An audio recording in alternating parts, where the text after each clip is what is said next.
Is it still possible to score 90-95% plus? Of course, yes.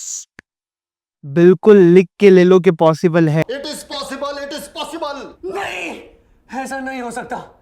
Hello dragons, welcome to the class. I wish you a very happy new year यार। Finally हम वापस आ गए हैं। इस साल का ये पहला वीडियो होने जा रहा है।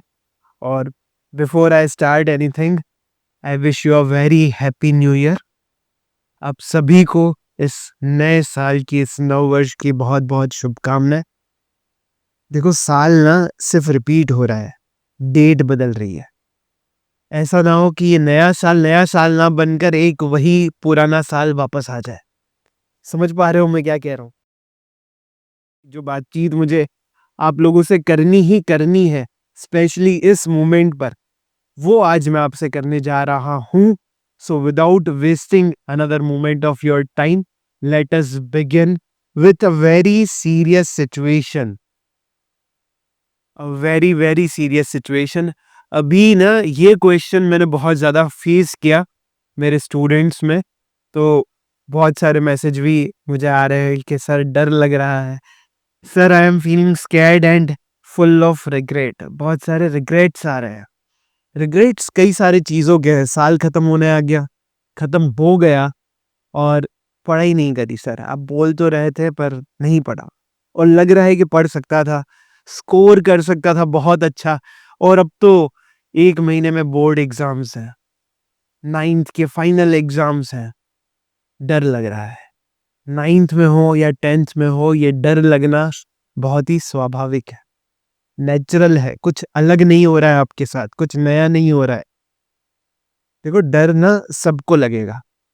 मुझे पता है कि बहुत सारा टाइम वेस्ट कर दिया है, और डर लगना बहुत नॉर्मल सी बात है। हमें क्यों लगता है ये डर, ये रिग्रेट वाली फीलिंग क्यों आती है? क्योंकि कुछ टारगेट होता है, कुछ सोचा होता है करेंगे, पर वो अचीव नहीं किया है, तो रिग्रेट आएगा, बहुत ऑब्वियस है। और अब दिख रहा है कि टाइम बहुत कम बचा है। एक सच बात बताऊं, ऑनेस्टी के साथ, तुमको कोई मोटिवेट नहीं करने जा रहा मैं। मेरा कोई शौक नहीं है कि अरे मोटिवेट हो जाओ। अगर तुम्हें अभी भी बहुत अच्छा स्कोर करना है ना, तो कर सकते हो। इस रिग्रेट को अपना फ्यूल बनाओ और बिना सोचे समझे पढ़ने बैठ जाओ। देखो, ये बातें सुनने में ऐसे बड़ी आइडियलिस्टिक लग रही है सर, दिमाग में तो बहुत थॉट्स चल रहे हैं कि साल वेस्ट कर दिया। ये जो फीलिंग है ना, ये जाएगी नहीं, जाएगी नहीं। और जितना इस फीलिंग को लेकर बैठोगे ना, उतना ये चिपक के रहेगी। तो ये क्वेश्चन बहुत ही जायज़ है, और तुम्हें खुद से करना भी चाहिए। सर, अब क्या करना है? What should I do now? देखो, रिग्रेट की फीलिंग जाने वाली नहीं है बहुत इजीली। पढ़ने बैठ जाओ से मेरा मतलब क्या है? आपके सामने 2 रास्ता है। एक वो रास्ता जहाँ रिग्रेट वाली सारी जो फीलिंग्स है ना, आप वो लेकर बैठे रहो, सोचते रहो, और उसका कोई रिजल्ट नहीं है। कुछ नहीं होगा उस फीलिंग से। आप फिर भी है ना, मुझे पता है आप एक एवरेज स्कोर कर ही लाओगे, आप ठीक-ठाक खुश हो जाओगे। पर ये फीलिंग जो उस समय, यानी कि इस समय रह गई है, आगे जाके याद करोगे कि उस समय रह गई थी। इसको अगर ओवरकम करना है, तो बेस्ट पॉसिबल वे है, अभी पढ़ना स्टार्ट कर दो। मैं तुमको कैसे बताऊं कि अभी भी ना मोर देन इनफ टाइम है। आज से भी मत पढ़ो, कल से बैठ जाना, तो भी तुम बहुत अच्छा स्कोर कर सकते हो। ये फीलिंग आना भी ना एक अच्छा इंडिकेटर मानो कि हमने कुछ किया और हमें पता है। अब सिर्फ पॉजिटिव एस्पेक्ट्स पर ध्यान दो। अब क्या कर सकते हो, उस पर ध्यान दो। टाइम कम है ना, तो उसको कैसे यूटिलाइज करना है, उस पर ध्यान दो। और सेल्फ स्टडी को सबसे ज्यादा इंपॉर्टेंस दो। लेक्चर्स, वीडियोस देख के नोट्स तो बना ही लिए हैं तुमने, मुझे इतना तो पता है। और वो भी नहीं है तो नोट्स अवेलेबल है यार, प्रिंट ले लो। इस प्रिंट को पढ़ना शुरू करो। तुम्हारे पास सारे रिसोर्सेज हैं, बहुत ही कम टाइम है, पर डरना नहीं है। इस बहुत कम टाइम को भी मैं मानता हूं कि मोर देन इनफ टाइम है। मत पढ़ो आज भी, कल से शुरू करना। आज शगुन का पढ़ लो, नया साल है। डरने की कोई बात नहीं है यार। और मैं बैठा हूं तुम्हारे साथ। बहुत सारे बेहतरीन लेक्चर्स, वीडियोस अभी और आएंगे, पर मेरी मानो, सेल्फ स्टडी को प्रायोरिटी दो। खुद से लेकर नहीं बैठोगे तब तक कुछ नहीं होगा। सर समझ नहीं आ रहा है, सर कंसंट्रेट नहीं कर पा रहे हैं। सर ये तो अचानक इतना सब कैसे पढ़ूं, समझ ही नहीं आ रहा। कुछ बच्चों को ना फिजिक्स से बड़ी नफरत हो गई है क्योंकि न्यूमेरिकल्स है। सर ये तो समझ ही नहीं आ रहा, ये समझ नहीं आ रहा तुमने दिमाग में बैठा लिया है यार। देखो बहुत ही ऑनेस्ट बात करने आज मैं आपसे आया हूँ कि ये जो दिमाग में बैठी हुई चीज़ है ना कि समझ ही नहीं आ रहा है, इसका कोई इलाज नहीं है। हमने सोच लिया है कि समझ ही नहीं आ रहा है तो नहीं आएगा। मैंने ऐसे कई सारे स्टूडेंट्स देखे हैं मेरी आंखों के सामने जो ये बोलते थे समझ नहीं आ रहा है, जस्ट बिकॉज कि पढ़ा ही नहीं है। पहले ही अज्यूम करके एक सोच के बैठे हैं दिमाग में कि नहीं आएगा समझ। जब वो बैठे उन्होंने पढ़ा और समझा तो बहुत इजीली आ गया, समझा जा सकता था। वो न्यूमेरिकल्स करने लग गए।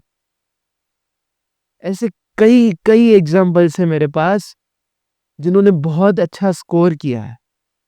तो अभी भी मोर देन इनफ टाइम है, शांति से काम माइंड से बैठ जाओ। मैं साथ में खड़ा हूं तुम्हारे, हम फोड़ देंगे, हम मचा देंगे, हम टॉप करेंगे। चाहे वो 10th बोर्ड की बात हो या फिर 9th के एनुअल एग्जाम्स की, मैं तुम्हारे साथ हूँ। डाउट्स हो जो पर्सनली मुझे जानते हैं मुझसे पूछ लो आके। अगर नहीं भी जानते हो तो कमेंट कर दो, और मैं कहूँगा कमेंट भी मत करो, बेटर है तुम्हारे सराउंडिंग में बहुत टीचर है, बहुत लोग हैं। नहीं है तो रिसोर्सेस अवेलेबल है यार। मैं वो टीचर बन के तुम्हारे सामने नहीं आया हूँ कि मेरे ही वीडियो से पढ़ो, है ना। 10 वीडियोस बन सकते हैं जो मैं बहुत अच्छे हैं, जो इन्फॉर्मेशन मैं तुम्हें दे भी सकता हूँ। सर्दियों का टाइम है, नींद आ रही होगी, पढ़ना है, तो मैं सबको पता है कि पढ़ना है। विंटर्स को अवॉइड कैसे करें, इसमें अवॉइड करने से मेरा मतलब है कि इसमें कैसे पढ़े। ये सारी चीजें ना बहुत छुपी छुपाई नहीं रही हैं। आप सब जानते हो हमें क्या करना चाहिए। बस वो क्या करना चाहिए ना, उस फीलिंग को खुद पे हावी होने दो, इस पॉजिटिव एस्पेक्ट को खुद पे हावी होने दो, ना कि ये डार्क साइड पर चले जाओ। इस ब्राइट साइड की ओर देखो, ये तुम्हारा वेट कर रहा है यार। अपने थॉट में ना 2 टाइप के थॉट्स होंगे, इन थॉट्स को, पॉजिटिव थॉट्स को आइडेंटिफाई करो और घुसते जाओ, है ना। एक और बहुत ही ऑब्वियस क्वेश्चन जो आता है, is it still possible to score 90-95% plus? Of course yes, बिल्कुल लिख के ले लो कि पॉसिबल है। और यही टाइम है, जिन्होंने पढ़ा है जिन्होंने नहीं पढ़ा है सब एक बराबर हो जाते हैं, पता है। यही टाइम है, यही 1-1.5 महीना है जो तुम बहुत अच्छे से पढ़ लोगे ना, दिस 1 मंथ सबसे ज्यादा मैटर करता है।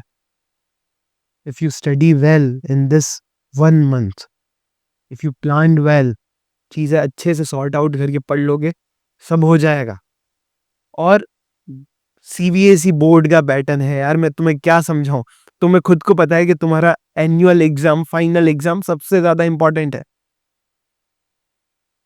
अगर तुम्हारे इंटरनल्स और सब देख भी लो ना, तो एनुअल एग्जाम का जो इंपॉर्टेंस है वो कम नहीं हो जाता, तुम ये जानते हो। ये वीडियो में मैं ये नहीं कह रहा कि स्कोर्स के पीछे भाग जाओ, है ना, नॉलेज बिना गेन करे पढ़ो। अभी भी सेल्फ स्टडी करनी है, मजे से पढ़ना है, डीप पढ़ना है, पर एक कट टू कट बाउंड्री रखनी पड़ेगी। बिल्कुल फैल नहीं सकते कि एक ही सब्जेक्ट में मजा आ रहा है तो पढ़ते जाए। एक्सपोजर कैसे मिलता है सब्जेक्ट का, सारे सब्जेक्ट पढ़ के। और अभी टाइम लिमिटेड है, उसको यूटिलाइज करके अब समझ के ही पढ़ना है। उसमें तो कोई ऑब्जेक्शन है ही नहीं, उसमें कोई डाउट ही नहीं है। पर समझ के अच्छे से शॉर्ट तरीके से जितना है उतना पढ़ लो, इनफ है ना। तुम्हें सबको पता है कि वन शॉट्स कैसे देखने हैं, तुम्हें सबको पता है कि नोट्स हमारे पास है, बैठ के पढ़ना ही तो बाकी है। और अभी भी तुम 1 महीना ठीक ठाक भी बैठ गए ना, तो भी मैं सच बता रहा हूँ 90-95% प्लस भी ला सकते हो। और मैं तुम्हारे साथ हूँ। सिर्फ क्या करना है, उस रिग्रेट वाली फीलिंग को सप्रेस करना है और मेहनत करना है। ये सोचो रिग्रेट आया कहाँ से, ना पढ़ के। और अभी भी मैं वही कर रहा हूँ। जब ये फीलिंग है उसको हावी मत होने दो, पढ़ना शुरू कर दो। अंडरस्टूड। इस टाइम में ये रिजल्ट पॉसिबल है। तुम्हें एक डर रहता है ना कि यार पॉसिबल ही नहीं, अब तो गिव अप कर देता हूँ। अब गिव अप करोगे तो जिम्मेदारी लो कि तुम गिव अप कर रहे हो, क्योंकि मैंने बता दिया है कि ये पॉसिबल है। आज पढ़ना शुरू कर दोगे, पॉसिबल। आज भी मत पढ़ो, कल से करो। आज शगुन जरूर करना। It is not about the ability, it is about the choice. आपने क्या होना चूज किया है, और चॉइस हमेशा है, हमेशा। Wish you a very happy new year. I will see you in the next class. अब पढ़ो। All the very best.